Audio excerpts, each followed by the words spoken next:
A little bit tonight, right? Yeah. You've had fun tonight, right? Make some noise if you've had a little bit of fun here, okay? This has been the second annual IMSA 24 premiere here at One Daytona, and this is a tradition we're happy to have all of you a part of, and we hope we can continue to do this year after year for all the Rolex 24s to come. So we've had a lot of fun introducing you to the safety car that will bring the field to the green flag to kick off the 50th season of IMSA sports car racing. You got to watch the Star Works guys do some pit stop demos. Hopefully, if you don't have them already, which you should, you've had a chance to go over and pick up your Rolex 24 tickets, as well as pick up some 50th anniversary IMSA swag. So there's really only one thing left to do. Who wants to meet a few drivers tonight? Make some noise. We are very happy for the second time to have a fan forum, and we have got some of the biggest names, some of the funnest personalities in the IMSA WeatherTech Sports Car Garage. So it's my pleasure to introduce you to them one by one, and I hope you make a lot of noise for each and every driver that joins us tonight, because they took time out of a very busy weekend. So I hope you guys all appreciate it and let them know. Does that sound like a deal? All right, so kicking things off, he's going to come up on stage first. He is the active driver competing this weekend with the most Rolex 24 class wins at 5 total. He's a vegan, he's angry on the radio, and he's a heck of a race car driver. Ladies and gentlemen, welcome up Andy Lally!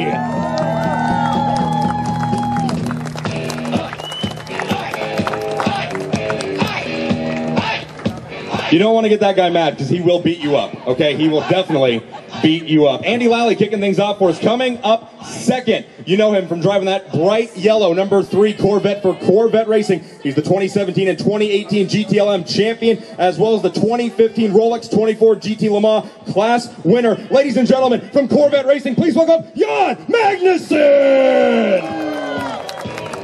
Women to the left of me, and women to the right. Joining us next, he's a 4-time IMSA class champion.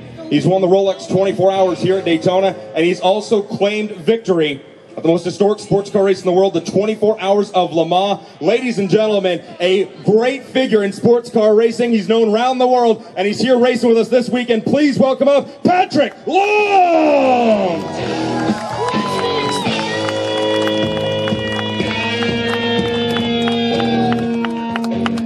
So we've got Andy Lally, Jan Magnussen, and Patrick Long competing in the GT categories here with us tonight. And then coming up on this side of the stage are drivers from the prototype category, and we're very lucky they all come from one team. First up for our prototype drivers, he's an Instagram celebrity. He's a 2-time IMSA champion, and he's the father of one of the coolest dogs ever. Ladies and gentlemen, Jordan Taylor!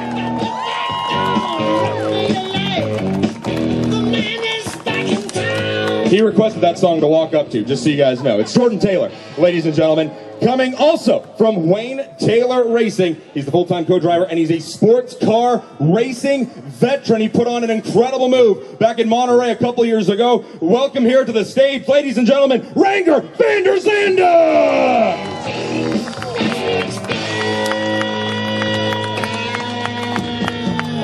And now, our final driver. You may have heard a little bit about this guy coming here to America to race the Rolex 24 with these two guys in the number 10 Cadillac for Wayne Taylor Racing. Folks, he's got a career that we couldn't even begin to describe for you tonight. He's raced Formula One, he's raced IndyCar, and he's here for the second time to come chase victory in the Rolex 24 at Daytona. Ladies and gentlemen, make a lot of noise for Fernando Alonso!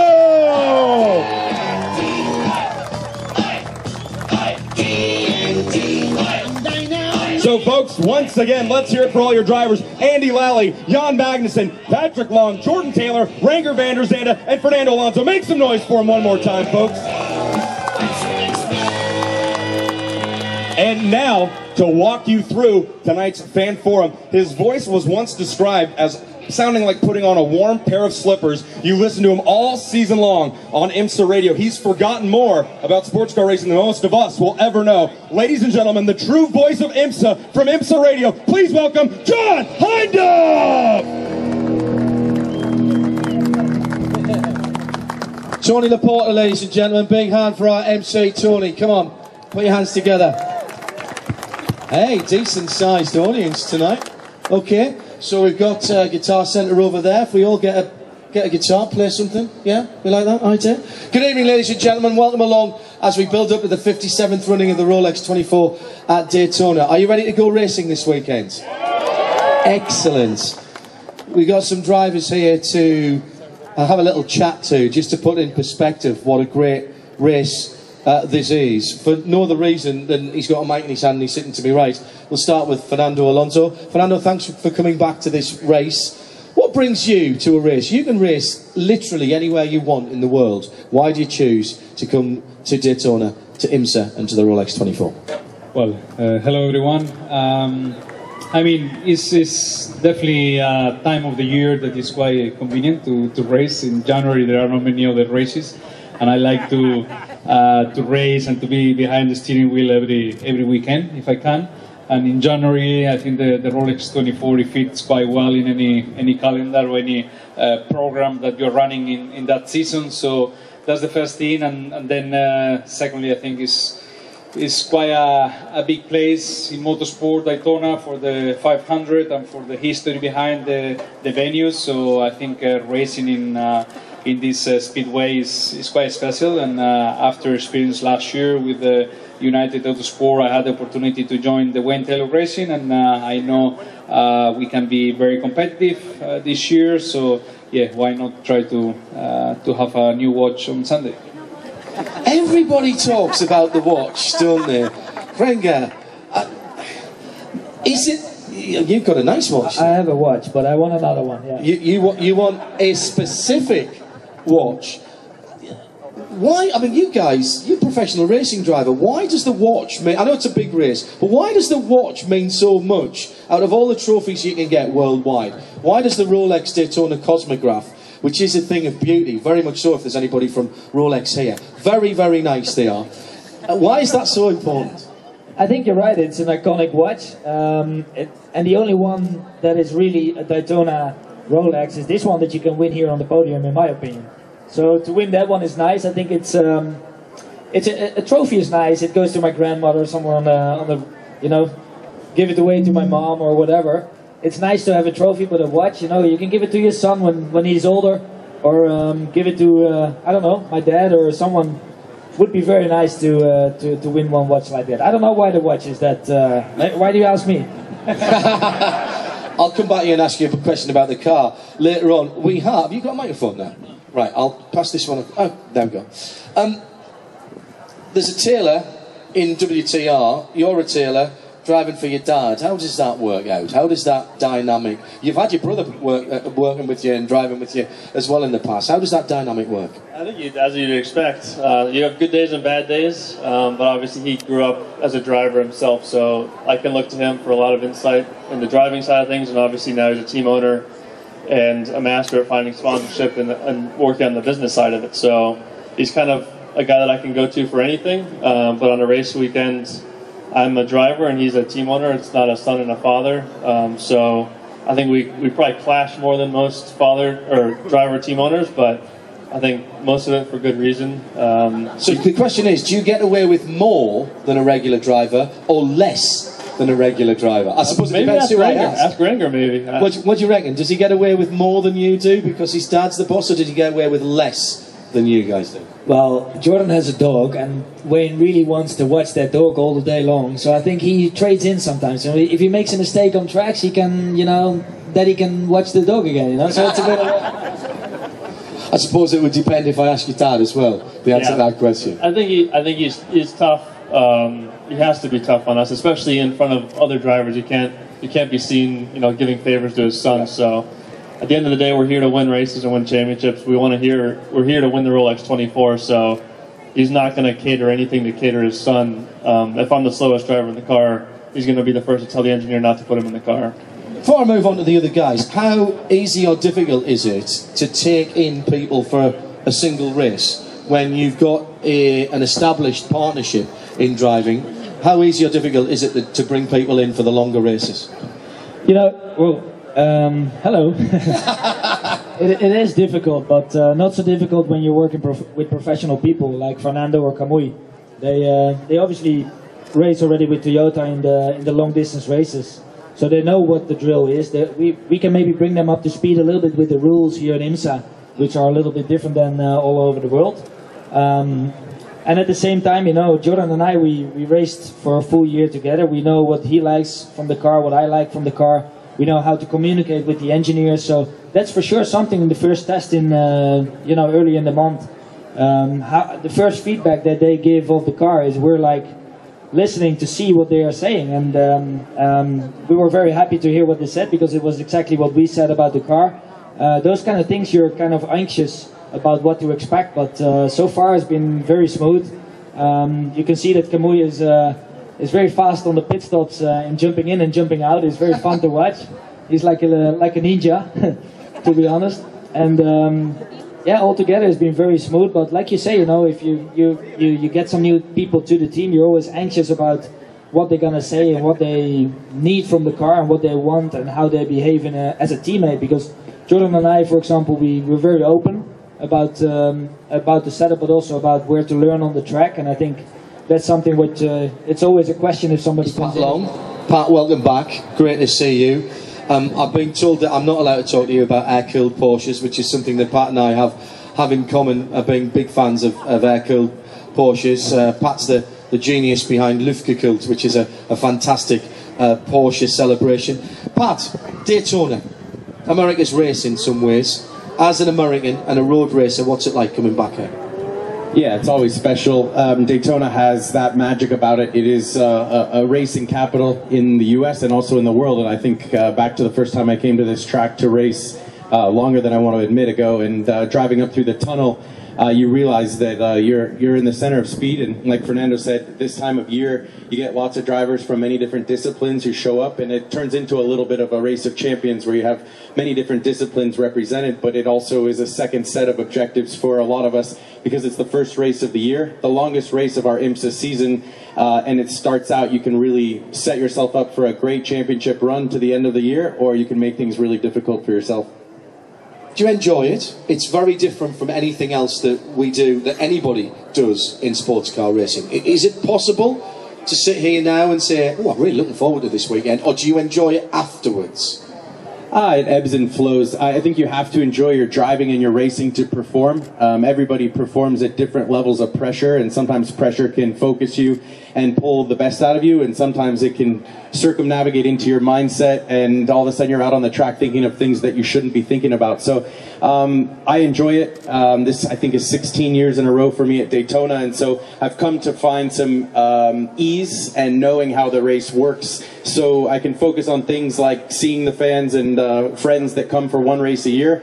But when everybody's helmet goes on Saturday morning, it's time to get down to business. Daytona has a way of sort of sobering you up. There's a lot of yellow flags, a lot of cars in a small amount of space, and as Calvin says, it can turn into a little bit of argy-bargy down into turn one on the restarts. Almost always, absolutely. Thanks, Pat, for the time being. Jan Magnussen is next, if I go down the line, ladies and gentlemen. A driver's champion from last year. Come on. A championship, Jan, and I'm sorry to have to remind you this, that you managed to win with Antonio Garcia without winning a race last year. Only the second time in your US driving career that you've had a year where you haven't won a race. So do you feel happy that you won the championship, or sad that you didn't win a race last year? Or both?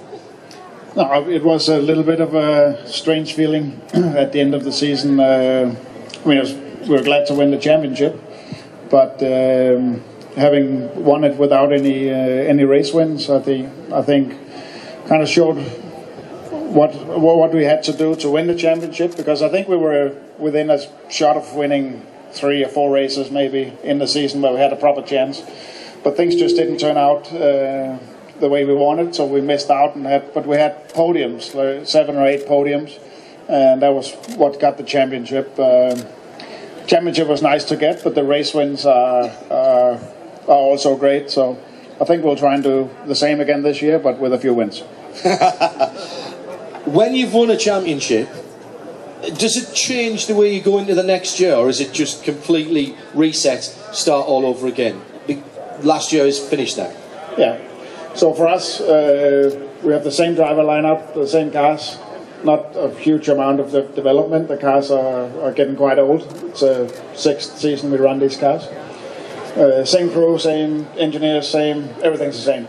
So I think we'll have the same approach as we had last year. We'll push like hell, take the chances that we can, but most of all, keep our nose clean and stay out of the big trouble. But see if we can start some trouble for somebody else. That's the Corvette way, ladies and gentlemen. Jan Magnussen, give him a round of applause. I know there's a lot of Corvette fans in tonight. Andy Lally. Andy, great to see you. How are you feeling, sir? Feeling good, feeling good. How you guys doing? Brought the fan club out tonight. How do you approach a race that is 24 hours long? Like, you're not in the car all the time. There's team, you've got teammates. Is it a different mental and physical preparation than it would be for, say, a 2 hours and 40-minute race later in the season? It's a slightly different physical preparation. I'm a little bit more pushing on my cardio throughout the winter because after Petit Le Mans, I kind of lay off. I'll gain a few pounds, or I'll eat a lot of junk food, and then I'll kind of switch it back. No, you don't. No, you don't. But then I'll turn it up pretty big, kind of mid-December, and get back to it. Mentally, I think there's an approach where you need to not only corral yourself but your teammates, and you have to get everybody in the right mindset that we're not. And this is very tough to speak to your teammates in this way, and then have them believe you that you don't care. Like if there's two new guys on the team with John and I. We don't care what their lap time is. We know they're going to be fast. That's why they're there. And to get into the mindset that it's 99.9% and it's never over that. You know, until we're scrapping in the last hour for the win, something like that. It's keep this car alive, keep this thing on the lead lap, and keep it digging. But you're a racing driver. How hard is it potentially then in the first 4, 6, 8, 12 hours not to race? 4, 6, 8, and 12 hours is actually easy. It's hour one. It's the guy that takes the green flag, and you're in your typical either start or restart mode where you're on kill. That's a little bit difficult not to give someone a little nudge or maybe take a look that you wouldn't normally do in 24 hours. And so that's where you kind of have to rewind that and maybe watch somebody that is taking that lunge, let them go knock into the next guy. And I've seen that, in 20 years, I've seen that time and time again. Every other year I see a massively awesome contender mess it up in hour one. Fernando, how easy or difficult has it been for you to, in your single-seater career right up to Formula One, it's been you, just you, in the car. And your teammate is a guy in the same car, and quite often he's the guy that you want to beat. Now you're in the same car with the guys. How difficult has that been as a switch of the mindset, both with Toyota and here at Daytona for the IMSA racing? It was not too difficult, to be honest.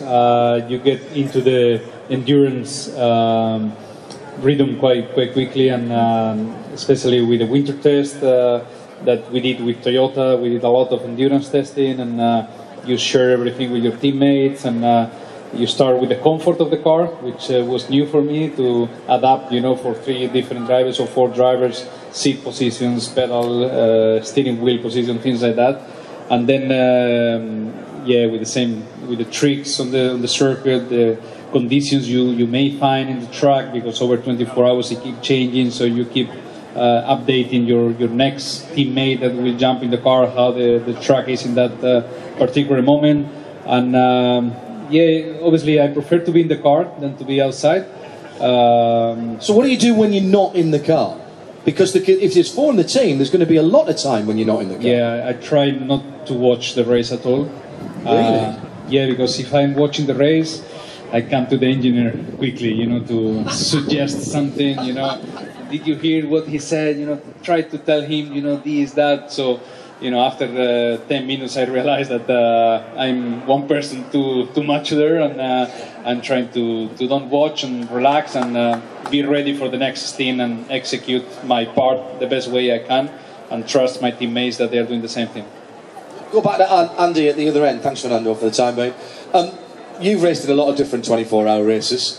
How does this one compare with, say, Le Mans or any of the other 24s that you've done? It's difficult. No, I take the same mentality in. Here I've been in GT cars primarily, prototypes a couple times, but primarily GT cars. At Le Mans, both times I was at Le Mans, I was in prototype. So it is definitely a different kind of mindset and outlook that you have.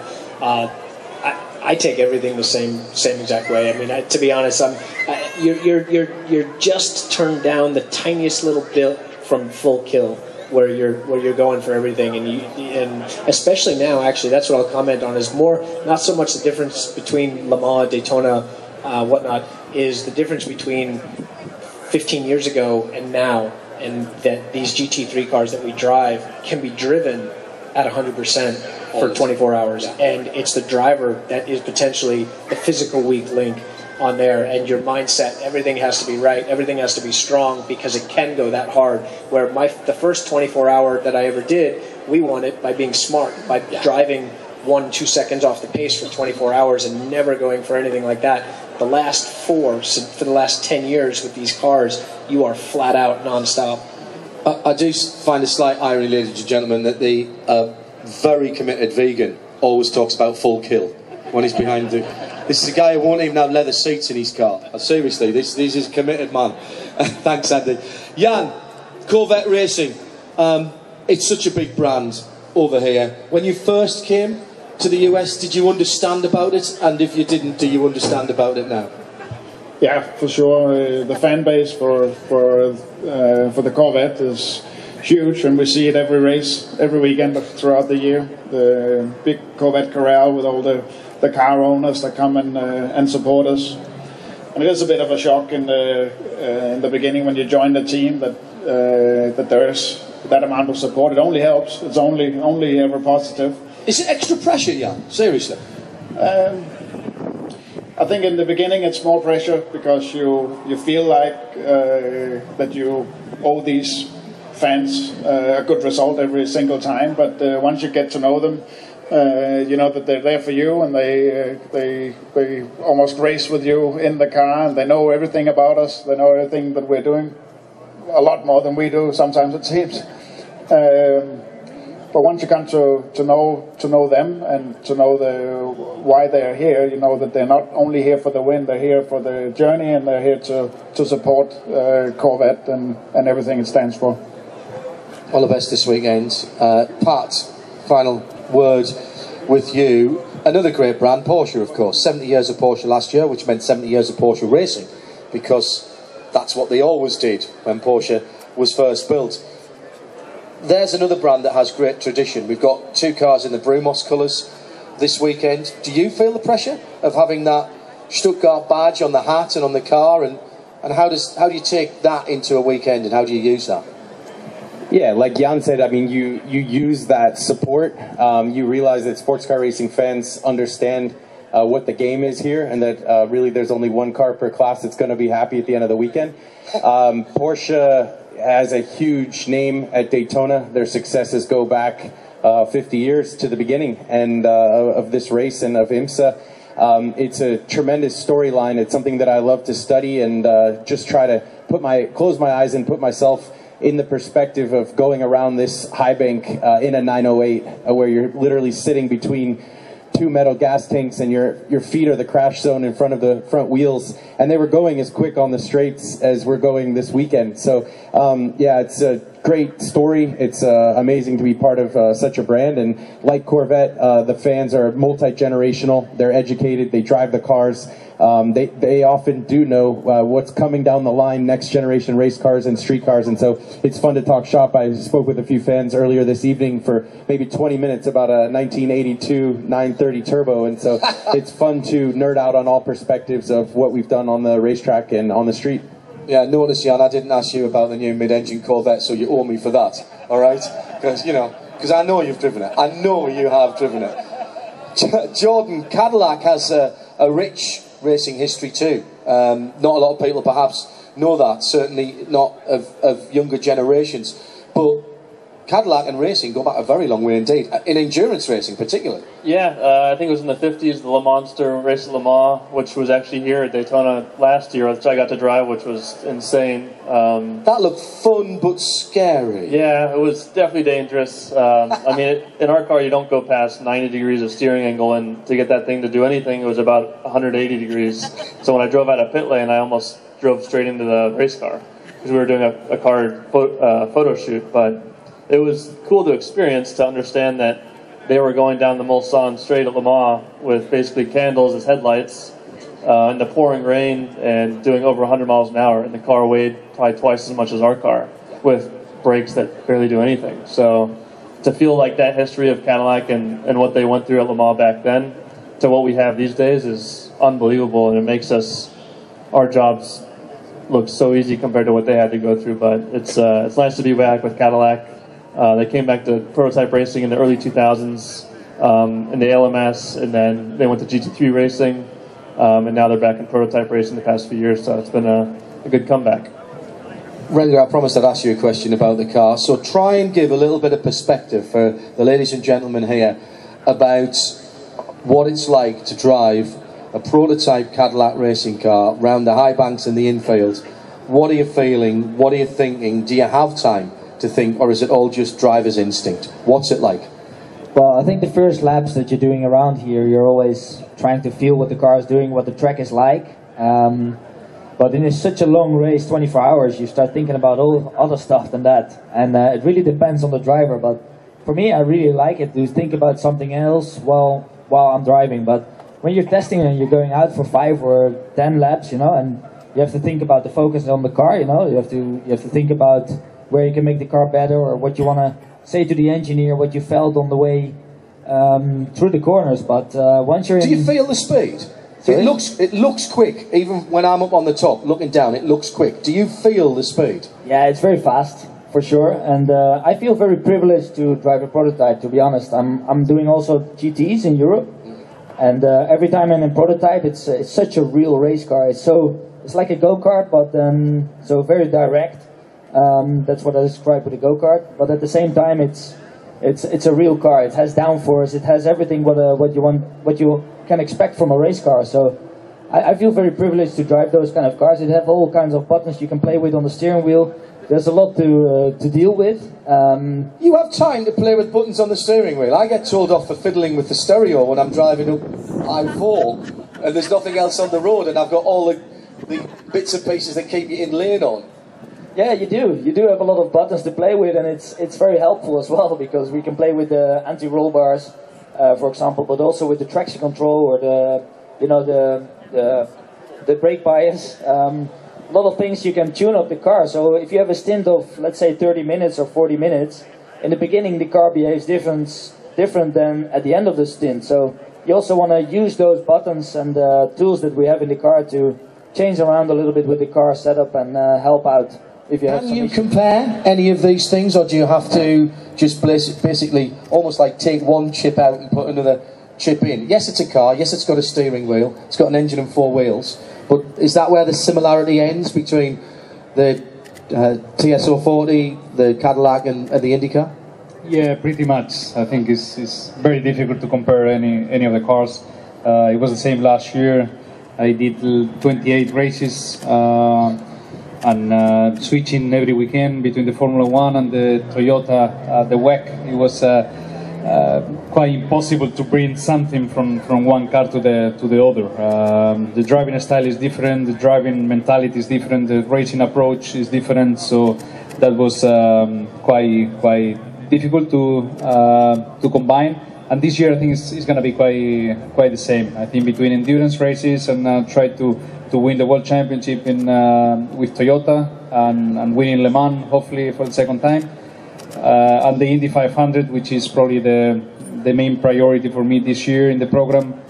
Try to complete the Triple Crown, and that will require completely a reset again, driving in ovals against the best guys out there, and they've been driving in ovals for all their lives, and for me will be my second time in my life, coming from Europe. So a lot to learn, a lot to study, a lot to watch from the television, races from the past, a lot of simulator work, and it's quite challenging. And I think until June I will be nearly every day or studying or in the simulator or in a racetrack. Are you enjoying it? I know Formula One's very intense. It's a different style. Are you enjoying what you're doing now? I'm enjoying because it's a new challenge, but let's say that everyday time or things that I have to do, you don't do it for pure joy. You are doing just something that you are not in your comfort zone. You are doing something that is not what you dream of when you started your career. You know, everything is too new, maybe.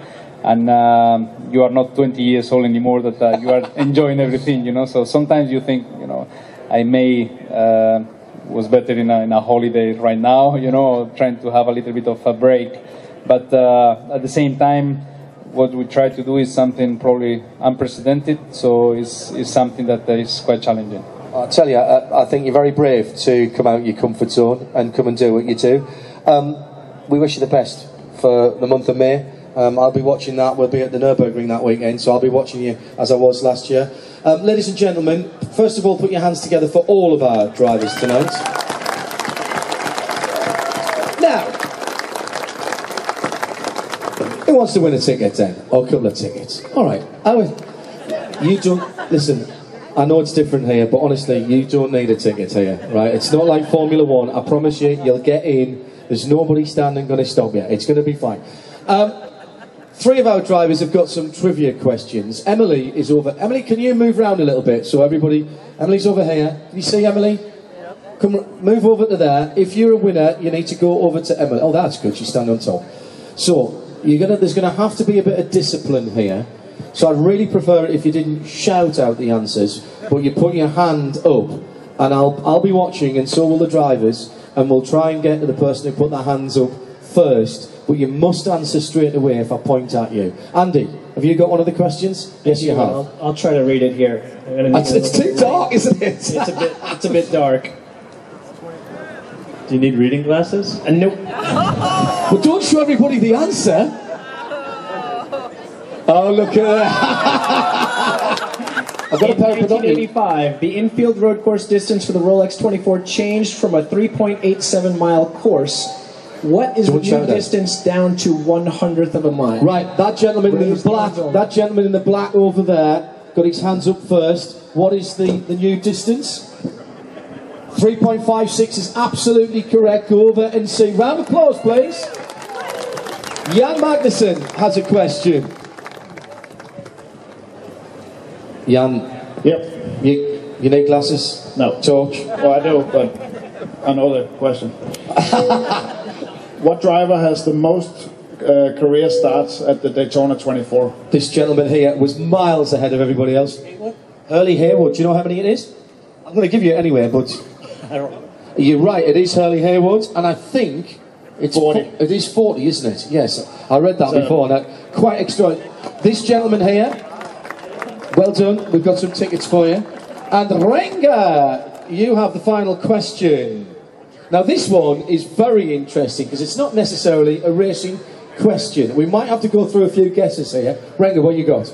Yeah, so this facility, how many elevators... Not this facility, that one over there, by the way. One over Daytona, right? The one that we raced at. How many elevators does this facility have? Right, this young gentleman here. How many? How many? 17. Are you sure? Do you want to ask a friend? No? 17 is absolutely correct. I'm not sure how lucky a guess that was. Go over and see. But you know what? I don't mind if we get some of the young'uns going over there. Excellent stuff. Ladies and gentlemen, thank you for coming and spending some of your time with us here this Wednesday. Fernando, Renger, Jordan, Pat, Jan and Andy Lally on the end. My name's John Hindhaugh, 107.9 FM around the circuit, IMSA Radio and IMSA TV at the weekend, XM Sirius as well. Come and join us. If you can't, tune in. The evening is not quite over. Tony has a little more for you. Tony, thanks very much, mate. Hey, one more time, how about a round of applause for the voice of IMSA, John Hindhaugh?